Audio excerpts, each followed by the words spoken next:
पुणी थरे समस्त को प्रभु जीशु ख्रीष्टर मधुमय नाम प्रात काल आज मेरी क्रिसमस नमस्कार सहित मु आरंभ करने चाहे कई जने पढ़वे साहाय्य करेंगे। माथ्यू लिखित सुसमाचार तार 5 पर्व 14 पद एवं 16 पद।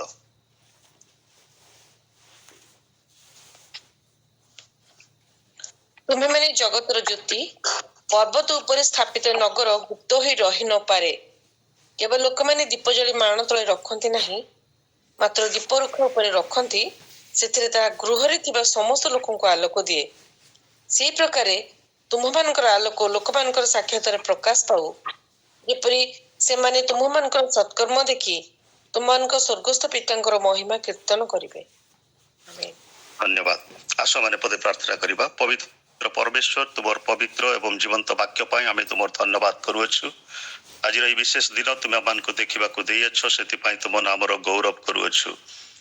पठित वाक्य उपरे तुमरी अनुग्रह तुम्हें रख, जेपरी तुमरी सत्यता एवं वाक्यर महत्व और गुरुत्व माने स्थान बुझा पारू। एपाई प्रभु तुम्हें आमको साहाय्य कर, अनुग्रह दियो। पवित्र आत्मा तुम्हें आमर वक्ता हुआ। सकल गौरव महिमा तुमको दे प्रिय जीशु नाम प्रार्थना मागुछु। आमेन।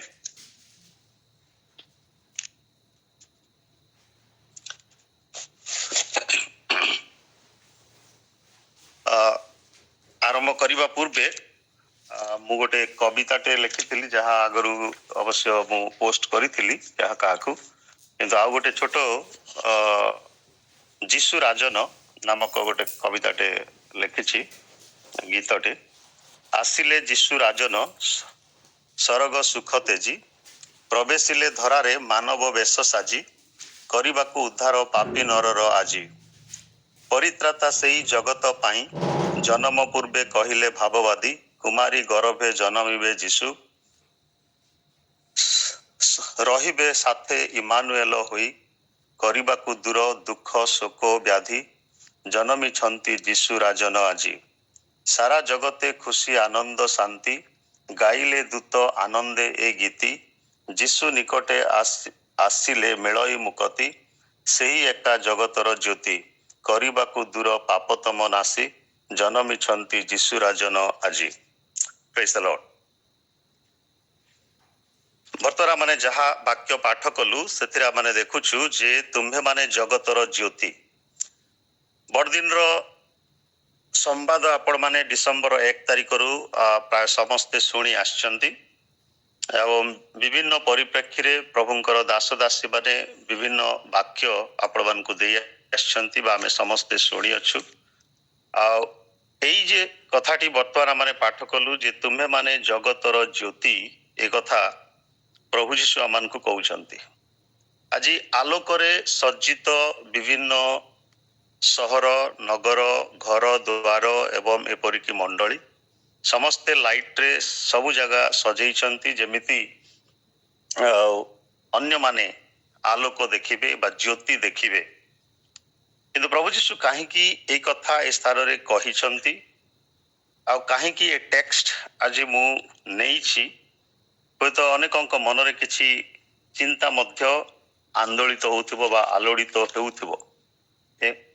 आमाने समस्ते जानू जे आमानकर परमेश्वर से प्रतिदिनर साधारण लोकमानंकर सहित कार्य करिथांती। God is working through everyday people just like you and me। आउ एई प्रकार लोकमानंकर जीवन रे से कार्य आरंभ करिथिले जो माने विश्वासर सहित तांकर आह्वान को तांकर डाकरा को से माने कोन करथिले ना respond करिथिले। People those who responded in faithfulness to God's call to shine the light of Christ। ख्रीष्टंकर जो आलोक से आलोक रे से माने उद्भासित हेबा पाई, से आलोक प्रकाश करिबा पाई जो माने विश्वस्ततार सहित रेस्पोंड करिथिले, सही प्रकार प्रतिदिन लोक मान सहित से कार्य करती। जो माने विश्वस्ततार सहित ताहांको डाकरार बाध्य हुअंती ओ ख्रीष्टंकर आलोक प्रकाश करती, अन्य मानक निकटरे प्रदान करती, ସେଇ ପ୍ରକାର ଘଟଣାଟି ମାନେ ଏ ସ୍ଥାନରେ ଆମେ ଦେଖିବାକୁ ପାରୁଛୁ। ସେତେବେଳେ ଦୂତ ମରିୟମଙ୍କ ନିକଟକୁ ଆସିଲେ, ସେ ଉତ୍ତର ଦେଲେ। ମରିୟମକୁ ଯେତେବେଳେ ଖବର ଦେଲେ, ମରିୟମ ସବୁ ଦୂତଙ୍କ ମୁଖରୁ ଶୁଣିଲା ପରେ ସେ କଣ କଲେ ନା, ହାଉ ୱିଲ୍ ଦିସ୍ ବି, ଯେ ଏଇଟା କି ପ୍ରକାର ସମ୍ଭବ, ମୁଁ ତ ସେ ପୁରୁଷକୁ ଜାଣେ ନାହିଁ, ମୁଁ ତ ବିବାହ କରିନାହିଁ, ଏମିତି କେମିତି ଏଇଟା ସମ୍ଭବ ହେଇପାରିବ, এই ପ୍ରକାର କଥା ସେ କହିଥିଲେ। ଲୁକ 1:34 ପଦରେ ଆମେ ତାହା ଦେଖିବାକୁ ପାରୁ। ଠିକ ସେଇ ପ୍ରକାରେ ଯେତେବେଳେ ସ୍ୱର୍ଗଦୂତ ଜିଖରିୟଙ୍କ ନିକଟକୁ ଆସିଲେ, ସେ ମନ୍ଦିରରେ ସେବାରତ ଥିଲେ। ଆଉ ସେ ମନ୍ଦିରରେ ସେବାରତ ଥିବା ସମୟରେ ଦୂତ ତାଙ୍କୁ ଯେତେବେଳେ କହିଲେ ତାଙ୍କ ଏବଂ ଏଲିଜାବେଥଙ୍କର ଗର୍ଭରୁ ଯୋଉ ସନ୍ତାନ ଜାତ ହେବା ବିଷୟରେ, ଅର୍ଥାତ ବାପ୍ତିଜକ ଯୋହନଙ୍କର ବିଷୟରେ, ସେତେବେଳେ ସେ ମଧ୍ୟ ରେସ୍ପଣ୍ଡ କରିଥିଲେ। ହି ରେସ୍ପଣ୍ଡେଡ, ହାଉ କ୍ୟାନ୍ ଆଇ ବି ସିଓର, ଯେ ମୁଁ କୋଉ ଚିହ୍ନ ଦ୍ୱାରା ଏଟା ମୁଁ ଜାଣିପାରିବି, ମୁଁ କେମିତି ନିଶ୍ଚିତ ହେବି? କାରଣ ସେ କହିଲେ ଯେ ମୋର ସ୍ତ୍ରୀ ଏଲିଜାବେଥ ଏବଂ ମୁଁ ଆମମାନେ ବୟସରେ ଅଧିକ ହେଇଯାଇଛୁ। As my wife Elizabeth and I are well advanced in age, so how can I be sure of this? ଲୁକ 1:18 ପଦରେ ଆପଣ ମାନେ ତାହା ପାଇପାରିବେ। ସେହି ପ୍ରକାରେ ଯେତେବେଳେ ସ୍ୱର୍ଗଦୂତ ଯୋସେଫଙ୍କ ନିକଟରେ ପ୍ରକାଶିତ ହେଲେ, ଦୂତ ଯୋସେଫଙ୍କୁ ଦର୍ଶନରେ ସ୍ୱପ୍ନରେ ସେ କହିଲେ। ଆଉ ଯୋସେଫ ଜଣେ ଧାର୍ମିକ ବ୍ୟକ୍ତି ଥିବା ହେତୁ ସେ କଣ କଲେ ନା, ଗୋପନରେ ମରିୟମଙ୍କୁ ସେ ମାନେ ପରିତ୍ୟାଗ କରିବା ପାଇଁ ଇଚ୍ଛା ପ୍ରକାଶ କରୁଥିଲେ। ମାଥ୍ୟୁ 1:19 ପଦରେ ଆପଣ ମାନେ ଦେଖିବେ। ତେବେ ମରିୟମ, ଯୋସେଫ, ଏଲିଜାବେଥ ଏବଂ ଜିଖରିୟ ଆମମାନଙ୍କ ପରି ସାଧାରଣ ଲୋକ ଥିଲେ, କିନ୍ତୁ ସେମାନେ କଣ କଲେ, they were people just like us,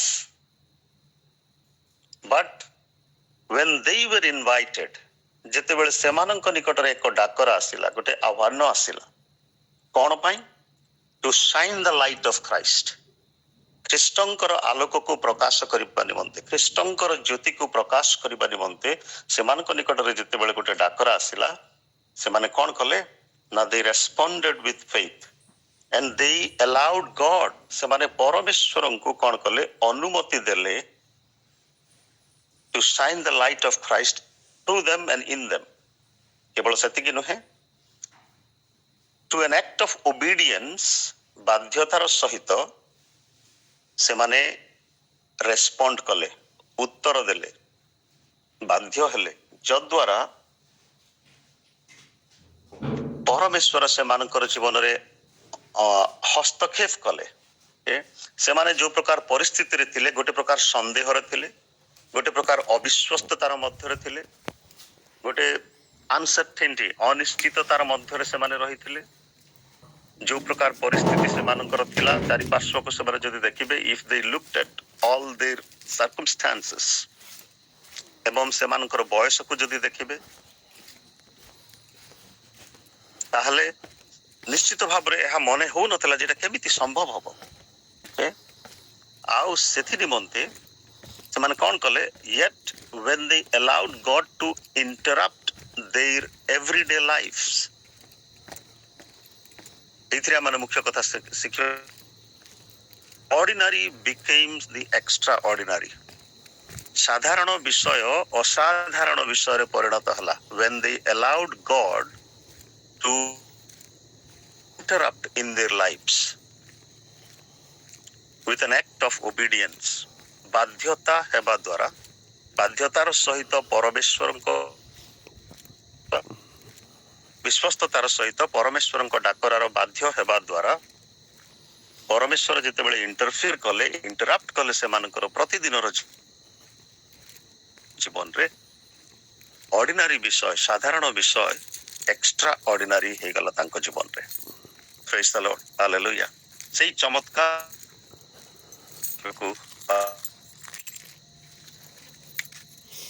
ତାପରେ ଆମେ ଦେଖୁଛୁ ଯେ ଯେତେବେଳେ ସେଫର୍ଡସ୍ ବା ମେଷପାଳକ ମାନେ ସେମାନଙ୍କୁ ମଧ୍ୟ ଆହ୍ୱାନ କରାଗଲା, ସେମାନଙ୍କୁ ମଧ୍ୟ ଗୋଟେ ଡାକରା ଦିଆଗଲା।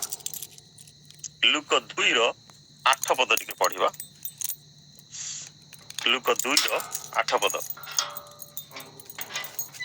8 ଏବଂ 9 ପଦରେ ଆମେ ଦେଖିବା। ସେହି ଅଞ୍ଚଳରେ କେତେକ ମେଷପାଳକ ପଦାରେ ରହି ରାତ୍ରିରେ ସେମାନଙ୍କ ପଲ ଜଗୁଥିଲେ। ପ୍ରଭୁଙ୍କର ଜଣେ ଦୂତ ସେମାନଙ୍କ ନିକଟରେ ଉପସ୍ଥିତ ହେଲେ। ପୁଣି ପ୍ରଭୁଙ୍କର ଗୌରବର ଜ୍ୟୋତି ସେମାନଙ୍କ ଚତୁର୍ଦିଗରେ ପ୍ରକାଶିତ ହେଲା, ଆଉ ସେମାନେ ଅତିଶୟ ଭୟଗ୍ରସ୍ତ ହେଲେ। ସେଥିରେ ଦୂତ ସେମାନଙ୍କୁ କହିଲେ, ଭୟ କର ନାହିଁ, ଦେଖ ମୁଁ ସମସ୍ତ ଲୋକଙ୍କର ଅତ୍ୟନ୍ତ ଆନନ୍ଦଜନକ ସୁସମାଚାର ତୁମମାନଙ୍କୁ ଜଣାଉଅଛି। ଆଉ ଆଗକୁ ଯଦି ପଢିବେ ସେଠାରେ ଲେଖା ଅଛି, କାରଣ ଆଜି ଦାଉଦଙ୍କ ନଗରରେ ତୁମମାନଙ୍କ ନିମନ୍ତେ ତ୍ରାଣକର୍ତ୍ତା ଜନ୍ମଗ୍ରହଣ କରିଅଛନ୍ତି, ସେ ଖ୍ରୀଷ୍ଟ ପ୍ରଭୁ। ତେବେ ମେଷପାଳକ ମାନଙ୍କୁ ସମ୍ବାଦ ଦିଆଯାଉଛି ଅନ୍ୟମାନଙ୍କ ନିକଟରେ ପ୍ରକାଶ କରିବା ନିମନ୍ତେ। They were called to spread the message about the newborn Jesus. ସାଧାରଣ ଲୋକମାନେ ଦୈନନ୍ଦିନ ଜୀବନରେ ସେମାନେ ମେଷପଲ ନେଇ ଚରଉଥିଲେ। ସେହି ପ୍ରକାର ଲୋକମାନଙ୍କୁ ପ୍ରଥମ ସମ୍ବାଦ ଦିଆଯାଉଛି। ଜଣେ ମସିହଙ୍କର ଜନ୍ମ ହେବାର ବିଷୟ ସେମାନଙ୍କ ନିକଟରେ ପ୍ରକାଶ କରାଯାଉଛି। ଯେଉଁ ମସିହଙ୍କର ଆଗମନର କଥା 700 ବର୍ଷ ପୂର୍ବରୁ ଯିଶାୟ ଭାବବାଦୀଙ୍କର ଦ୍ୱାରା ପ୍ରକାଶ କରାଯାଇଥିଲା, ସେହି ସମସ୍ତ ମାଥିଉରେ ଲୁକରେ ସଫଳ ହେଉଛି। ଆଉ ଏହି ମେଷପାଳକ ମାନଙ୍କ ନିକଟରେ ଏହି ସମ୍ବାଦ ଆସୁଛି ଯେ ଜଗତର ପରିତ୍ରାତା ଦାଉଦ ନଗରରେ ଜନ୍ମଗ୍ରହଣ କରିଛନ୍ତି। ଏହି ଖବର ଆଜି ସମସ୍ତ ଲୋକଙ୍କ ପାଇଁ ଅତ୍ୟନ୍ତ ଆନନ୍ଦଜନକ ହବ। ଆଜି ଆମେ କଲିକତା ସହରରେ ବା ଶ୍ରୀରାମପୁରରେ ଅଛୁ। ଶ୍ରୀରାମପୁର ସହରକୁ ମଧ୍ୟ ଆଲୋକରେ ସଜା ଯାଇଛି। ଏ ବର୍ଷ ଆଗରୁ ପୂର୍ବରୁ କେବେ ହେଲେ ଏ ପ୍ରକାର ହେଇନଥିଲା। କଲିକତା ସହର ପାର୍କ ଷ୍ଟ୍ରିଟ୍ ଟାକୁ ସବୁବେଳେ ଲାଇଟରେ ସଜାଯାଏ, କିନ୍ତୁ ଏ ବର୍ଷ ଅନ୍ୟାନ୍ୟ ଜାଗା ପଶ୍ଚିମ ବଙ୍ଗାଲର ଅନ୍ୟାନ୍ୟ ଜାଗା ଗୁଡାକକୁ ମଧ୍ୟ ଲାଇଟରେ ସଜାଯାଉଛି। ଆମେ ସମସ୍ତେ ମଧ୍ୟ ନିଜ ନିଜର ଗୃହ ଦ୍ୱାରକୁ ବା ବିଲ୍ଡିଂକୁ ଏବଂ ଚର୍ଚ୍ଚକୁ ଆମମାନଙ୍କର ପଡାକୁ ସଜଉଛୁ ଲାଇଟରେ, ଯେପରି ଲୋକ ଦେଖିବେ ଲାଇଟ, କ୍ରିସମାସ ଲାଇଟ। ବର୍ଷରେ ଥରେ ଅନ୍ତତଃ ଘର ଦ୍ୱାର ସବୁ ବିଭିନ୍ନ ରକମର ରଙ୍ଗ ବେରଙ୍ଗର ଆଲୋକରେ ଆମମାନଙ୍କର ଗୃହ ଦ୍ୱାରକୁ ଆମେ ଆଲୋକିତ କରିଥାଉ। କିନ୍ତୁ ପ୍ରଭୁଙ୍କର ବାକ୍ୟରେ କୁହାଯାଉଛି ଯେ ତୁମମାନଙ୍କର ଆଲୋକ ଲୋକଙ୍କ ସାକ୍ଷାତରେ ପ୍ରକାଶ ପାଉ। ଏ ସ୍ଥାନରେ ପ୍ରଥମ 4 ଜଣ ବ୍ୟକ୍ତିଙ୍କୁ ଆମେ ଦେଖିଲୁ, ଯେଉଁମାନେ ସାଧାରଣ ମନୁଷ୍ୟ ଆମମାନଙ୍କ ପରି, ଅଥଚ ସେମାନେ କ'ଣ କଲେ, ବିଶ୍ୱାସର ସହିତ ବିଶ୍ୱସ୍ତତାର ସହିତ ରେସ୍ପଣ୍ଡ କଲେ, ଯଦ୍ୱାରା ସେମାନଙ୍କର ଜୀବନରେ ପରମେଶ୍ୱର ହସ୍ତକ୍ଷେପ କରିବା ଦ୍ୱାରା ସାଧାରଣ ବିଷୟ ଅସାଧାରଣ ବିଷୟରେ ପରିଣତ ହେଲା। ଜଣେ ସ୍ୱର୍ଗୀୟ ସ୍ୱୟଂ ପରମେଶ୍ୱର ମନୁଷ୍ୟ ରୂପୀ ହୋଇ ମଣିଷ ରୂପରେ ଜନ୍ମ ନେବା, only God can do this. ସେଥିପାଇଁ ଖ୍ରୀଷ୍ଟମାସ ଗୋଟେ ମିରାକଲ, ଗୋଟେ ମିଷ୍ଟୋରିୟସ୍, ଗୋଟେ ଆଶ୍ଚର୍ଯ୍ୟଜନକ ରହସ୍ୟମୟ ଘଟଣା। ଆଉ ଏଥିରେ ବିଭିନ୍ନ ରକମର ପାରାଡକ୍ସ ସବୁ ରହିଛି, ବିଭିନ୍ନ ରକମର ପର୍ସପେକ୍ଟିଭରେ ଲୋକମାନେ ଏହାକୁ ଆଲୋଚନା କରନ୍ତି। ଯେ ପ୍ରକାର ଆମେ ଡିସେମ୍ବର 1ରୁ ଶୁଣି ଆସୁଅଛୁ।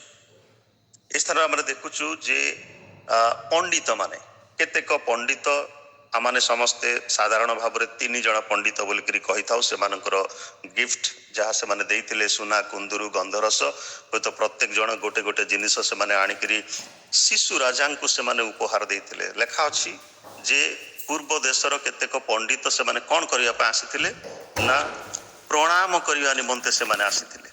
ମାଥ୍ୟୁ 2:2 ପଦରେ ଲେଖା ଅଛି, ପୁଣି 11 ପଦରେ ଲେଖା ଅଛି। ମାଥ୍ୟୁ 2:2 ପଦ ଏବଂ 11 ପଦ ଟିକେ ଜଲ୍ଦି କେହି ପଢିଦେବେ, ଯେଉଁମାନେ ପଢିବାରେ ସାହାଯ୍ୟ କରୁଛନ୍ତି।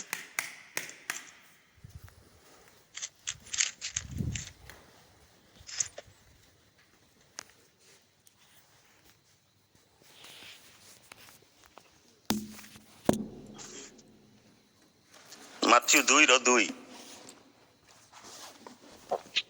ଯହୂଦୀମାନଙ୍କର ଜନ୍ମଗ୍ରହଣ କରିଛନ୍ତି ସେ କେଉଁଠାରେ? କାରଣ ଆମ୍ଭେମାନେ ପୂର୍ବ ଦେଶରେ ତାହାଙ୍କ ତାରା ଦେଖି ତାହାଙ୍କୁ ପ୍ରଣାମ କରିବାକୁ ଆସିବୁ। ପୁଣି 11 ପଦରେ ଲେଖା ଅଛି, ଆଉ ଗୃହ ଭିତରକୁ ଯାଇ ଶିଶୁଙ୍କୁ ତାହାଙ୍କ ମାତା ମରିୟମଙ୍କ ସଙ୍ଗରେ ଦେଖିଲେ ଓ ତାହାଙ୍କୁ ଭୂମିଷ୍ଠ ପ୍ରଣାମ କଲେ।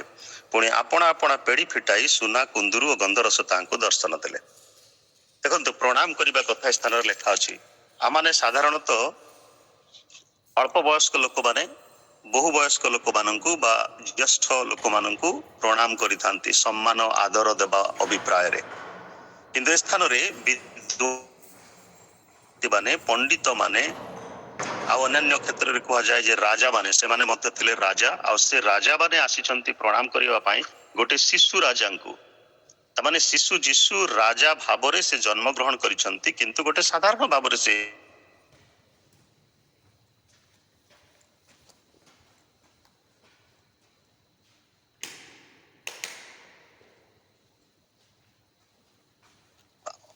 ଅଲଗା ଭାବରେ ଆଲୋଚନା କରୁ ଯେ ଏଇ ତିନି ଜଣ ମାଗାଇ ଯାହାକୁ they were called for cross cultural mission, to worship, cross culture କରିକିରି ସେମାନେ ଆସୁଛନ୍ତି। କଲଚରାଲ ବାଉଣ୍ଡ୍ରିକୁ ସେମାନେ ବ୍ୟତିକ୍ରମ କରି ଅତିକ୍ରମ କରି ସେମାନେ ଆସିଛନ୍ତି ଶିଶୁ ଯୀଶୁଙ୍କୁ ପ୍ରଣାମ କରିବା ନିମନ୍ତେ। ଯାହା ମାନେ ମାଥିଉ 2:2 ପଢୁଅଛୁ ଦେଖେ। ଆଉ ଇଂରାଜୀ ବାଇବେଲରେ ଲେଖା ଅଛି ଏଇ ଯୋଉ ପ୍ରଣାମ ଶବ୍ଦକୁ ୱର୍ସିପ ବୋଲିକିରି, ଅର୍ଥାତ୍ ଆରାଧନା କରିବା ନିମନ୍ତେ, ଉପାସନା କରିବା ନିମନ୍ତେ, ସ୍ତୁତି ବନ୍ଦନା କରିବା ନିମନ୍ତେ, ଆଉ ଯାହା ତାହାଙ୍କର ପାଇବାର ଯୋଗ୍ୟ ତାହା ତାହାଙ୍କୁ ଦେବା ନିମନ୍ତେ ସେମାନେ ଆସିଥିଲେ। ଆଉ ତିନୋଟି ଉପହାରର ତିନୋଟି ମହତ୍ଵ ଅଛି, ଯୋଉଟା ମୁଁ ଏବେ କହିବି ନାହିଁ ଯେହେତୁ ମୋର ସମୟ ବହୁତ ସପକ୍ଷ। ତିନିଟା କଥା ମୋ ସ୍ଥାନରୁ ମାନେ ଶୁଣିବା ପାଇଁ ଚେଷ୍ଟା କରିବା। ପ୍ରଥମ ହେଲା ଯେ ଅର୍ଡିନାରୀ ବିକେମ୍ ଦି ଏକ୍ସଟ୍ରା ଅର୍ଡିନାରୀ, ଆଉ ଦ୍ୱିତୀୟ ବିଷୟ ହବ ଦ ମୁଣ୍ଡେନ୍ ବିକେମ୍ ଦି ମିରାକୁଲସ୍। এই ସ୍ଥାନରେ ଦେଖୁଛୁ ଯେ ଏଇ ଯୋଉ ପଣ୍ଡିତ ମାନେ ଆସିଲେ, ପୁଣି ସିମିଓନ ଏବଂ ଏନା ବା ଆନା ଏମାନେ ମଧ୍ୟ ରେଗୁଲାରଲି କଣ କରୁଥିଲେ ନା ପ୍ରାର୍ଥନାରେ ଏବଂ ଆରାଧନାରେ ମନ୍ଦିରରେ ସମୟ ବିତାଉଥିଲେ। ରେଗୁଲାରଲି ପ୍ରେୟାର ଆଣ୍ଡ ୱର୍ସିପରେ ସେମାନେ ନିମଜ୍ଜିତ ଥିଲେ। But they were asked to publicly proclaim the newborn Jesus who will bring the salvation for all people. ସିମିଓନଙ୍କର କଥା ଯଦି ଆମେ ପଢିବା ଲୁକ 2:31 ପଦରେ, ସେ ସମଗ୍ର ଜଗତର ଲୋକମାନଙ୍କ ନିମନ୍ତେ ପରିତ୍ରାଣର କଥାକୁ ଘୋଷଣା କରିବା ପାଇଁ ତାଙ୍କୁ ଆହ୍ୱାନ ଦିଆଗଲା। ସେ ସ୍ଥାନରେ ପ୍ରକାର ଲେଖା ଅଛି, ବିଜାତି ମାନଙ୍କ ପ୍ରତି ସତ୍ୟ ପ୍ରକାଶକ ଜ୍ୟୋତି, ପୁଣି ତୁମ୍ଭ ଲୋକ ଇସ୍ରାଏଲର ଗୌରବ ସ୍ୱରୂପ କରିଅଛ। ସେ ଯେତେବେଳେ ଶିଶୁପୁତ୍ରଙ୍କୁ ଦେଖିଲେ ବା ଶିଶୁ ଯୀଶୁଙ୍କୁ ସେ ଦେଖିଲେ, ସିମିଓନ ଏଇ ପ୍ରକାର କଥା ଗୁଡାକ ସେ କହିଛନ୍ତି। ସେଥିରୁ 31 ପଦରେ ପ୍ରକାର ସେ କହୁଛନ୍ତି ଯେ 30 ପଦରୁ ମୁଁ ପଢୁଛି, କାରଣ ମୋହର ନେତ୍ର ତୁମ୍ଭର ପରିତ୍ରାଣ ଦେଖିଅଛି, ଯାହା ତୁମ୍ଭେ ସମସ୍ତ ଲୋକଙ୍କ ସମ୍ମୁଖରେ ପ୍ରସ୍ତୁତ କରି ବିଜାତି ମାନଙ୍କ ପ୍ରତି ସତ୍ୟ ପ୍ରକାଶକ ଜ୍ୟୋତି, ପୁଣି ତୁମ୍ଭ ଲୋକ ଇସ୍ରାଏଲର ଗୌରବ ସ୍ୱରୂପ କରିଅଛ। ପ୍ରେଜ୍ ଦ ଲର୍ଡ।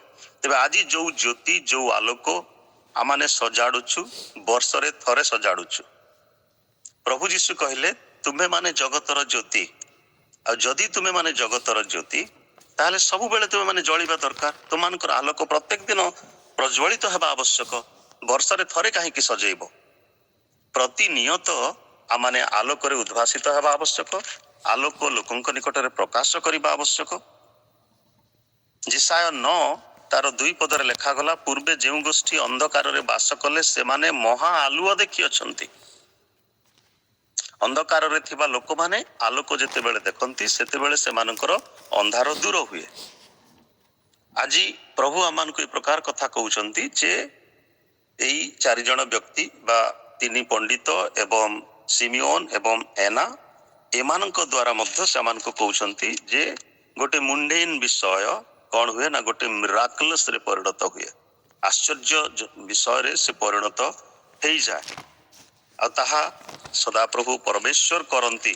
ସାଧାରଣ ମାନବ ମାନଙ୍କର ଜୀବନରେ ଯେତେବେଳେ ସେ ଇଣ୍ଟରାପ୍ଟ କରନ୍ତି ବା ଇଣ୍ଟରଫିୟର କରନ୍ତି, only when people they allowed him to do so. ଯୋଉ ସାଧାରଣ ଜନତା ମାନେ ବା ଆପଣ ମାନଙ୍କ ପରି ମୋ ପରି ସାଧାରଣ ଲୋକମାନେ ଯେତେବେଳେ ପରମେଶ୍ୱରଙ୍କୁ ଅନୁମତି ଦିଅନ୍ତି, when we allow God to interrupt in our everyday lives, then only the mundane ବିଷୟ will become miracle. Ordinary become extraordinary. तृतीय कथा कहबी, the simple become supernatural. Look 2:1 रे आमने देखुछु जे से समय समस्त साम्राज्यवासी नाम लेखा जीवा निमंते काइसर अगस्टन ठारू आज्ञा घोषणा करागला. Census decree was made. आउ जोसेफ मेरी मरियम से माने कौन कले, they traveled to Bethlehem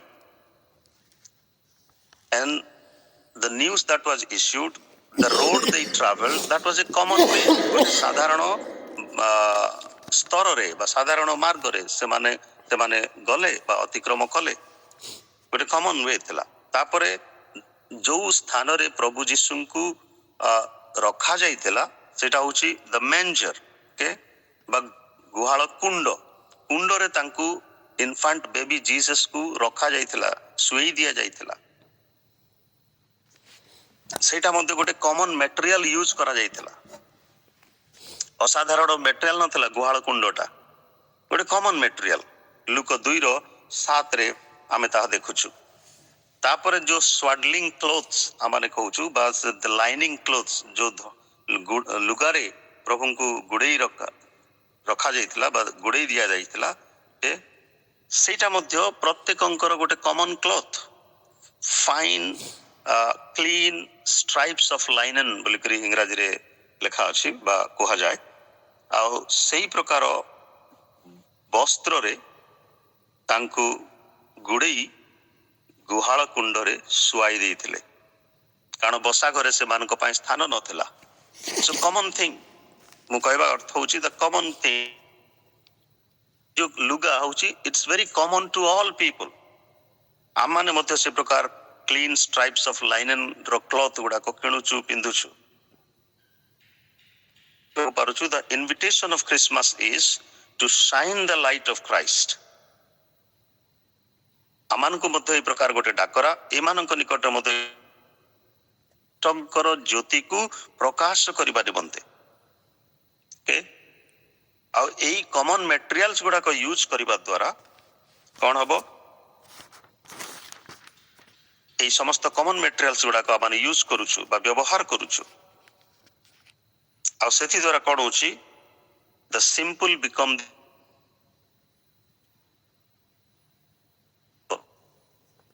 common रास्ता, कॉमन मटेरियल एई गुडा को सुपर नेचुरल हे जाउछि. तापर आमने देखिबा को पारुछु जे एई बड़दिन समयटा आमने भिन्न भिन्न स्तर रे देखि थाओ. तो तीनटा विषय माने देखिलु जे गोटे ऑर्डिनरी विषय एक्स्ट्रा ऑर्डिनरी होउछि, मुंडेन विषय गोटे मिराकलस होउछि, सिंपल विषय गोटे सुपरनेचुरल विषय रे परिणत होउछि. ए समस्त संभव हबो जेते बेले आमाने परमेश्वरंक निकटरे निजर जो एवरीडे लाइफ अछि, प्रत्येक दिन जो दैनंदिन जीवन यात्रा अछि ताकू जेते बेला बारे समर्पण करूछु. कोन पाई ना Christmas is God's invitation to people just like us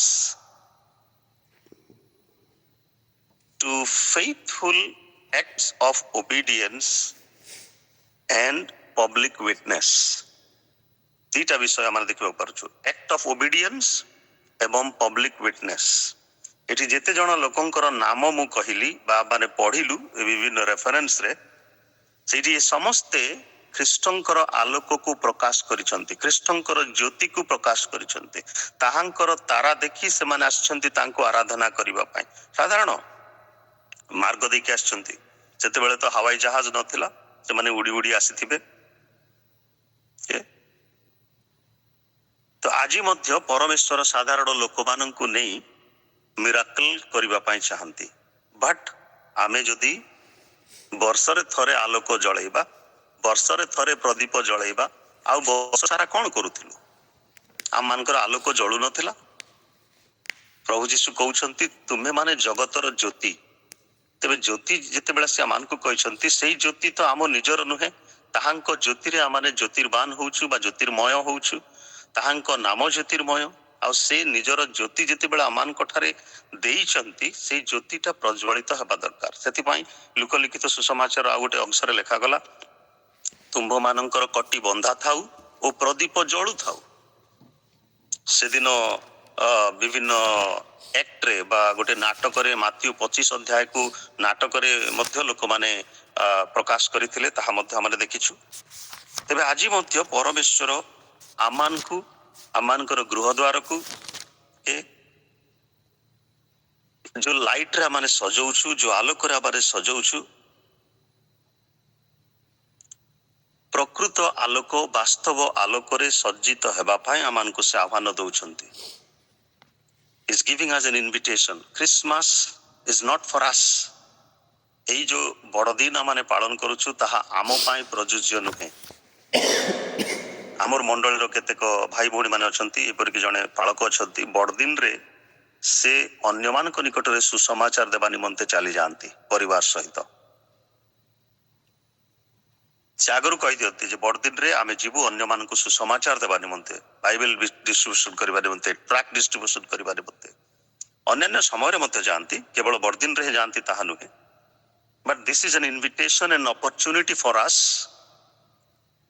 to faithfully respond to God's call in an act of obedience.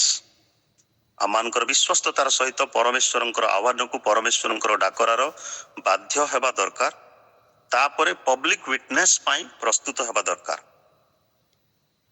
This Christmas, God can use people just like you and me and us and our homes, just like ours, to carry God's global mission of hope, peace, joy, love, light and life.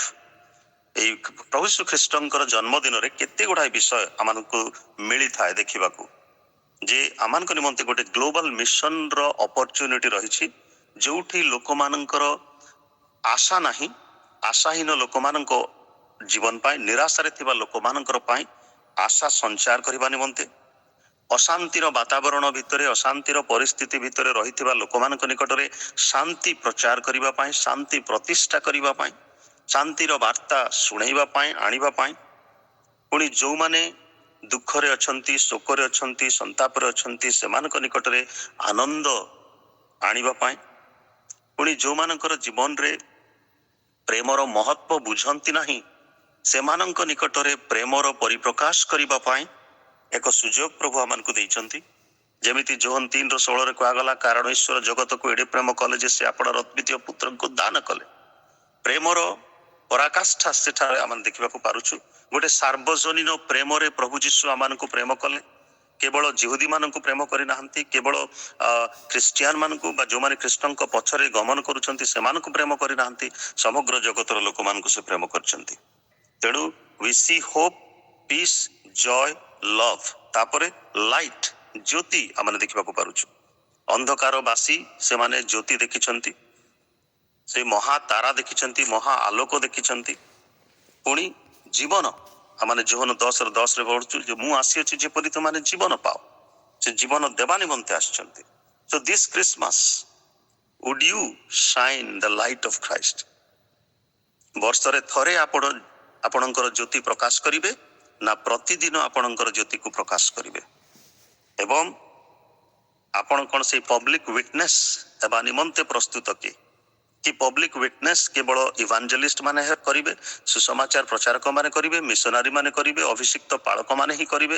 ଆମମାନେ ତ ଚାନ୍ଦା ଦଉଛୁ, ଆମମାନେ ତ ଦଶମାଂଶ ଦଉଛୁ, ଆଉ ଆମେ ଗିର୍ଜା ଉପାସନା ଆସୁଛୁ, ଆମ ପାଇଁ ପ୍ରାର୍ଥନା କରାଯାଉଛି, ନହେଲେ ଆମକୁ ସୁଯୋଗ ଦେଲେ ଆମେ ପ୍ରାର୍ଥନା କରୁଛୁ, ସେତିକିରେ ଆମେ ସନ୍ତୁଷ୍ଟ ଅଛୁ।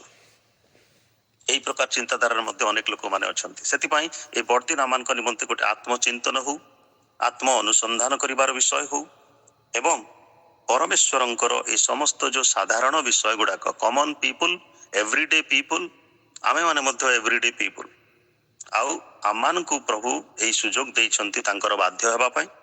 ଏବଂ ଏ ତିନୋଟି କଥା ସେମାନଙ୍କୁ ଶିଖଉଛନ୍ତି। ଯେତେବେଳେ ଆମମାନେ act of obedience ରେ with faithfulness ତାଙ୍କର ବାଧ୍ୟ ହଉ, ତାହେଲେ ଆମ ଜୀବନରେ ମଧ୍ୟ ଅର୍ଡିନାରୀ ବିଷୟକୁ ସେ ଏକ୍ସଟ୍ରା ଅର୍ଡିନାରୀ କରିବେ, ମୁଣ୍ଡେନ୍ ବିଷୟକୁ ମିରାକଲ କରିବେ, ସିମ୍ପଲ ବିଷୟକୁ ସୁପର ନ୍ୟାଚୁରାଲ କରିବେ। ପ୍ରଭୁ ଆମମାନଙ୍କୁ ସମସ୍ତଙ୍କୁ ଆଶୀର୍ବାଦ କରନ୍ତୁ।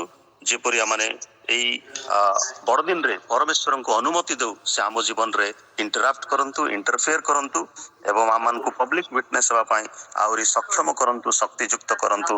ଯୋଉ ପ୍ରକାର ଭାବରେ ଆମେ ଯେତେ ଜଣଙ୍କର ନାମ ପଢିଲୁ ସେମାନଙ୍କୁ ସେ ଶକ୍ତିଯୁକ୍ତ କଲେ ତାଙ୍କର ଲାଇଟକୁ ସାଇନ୍ କରିବା ପାଇଁ। Let the light of Christ shine in me, in us, and through us. ପ୍ରଭୁ ସମସ୍ତଙ୍କୁ ଆଶୀର୍ବାଦ କରନ୍ତୁ ସଂକ୍ଷିପ୍ତ ଚିନ୍ତାଧାରା ଦ୍ୱାରା। ଧନ୍ୟବାଦ।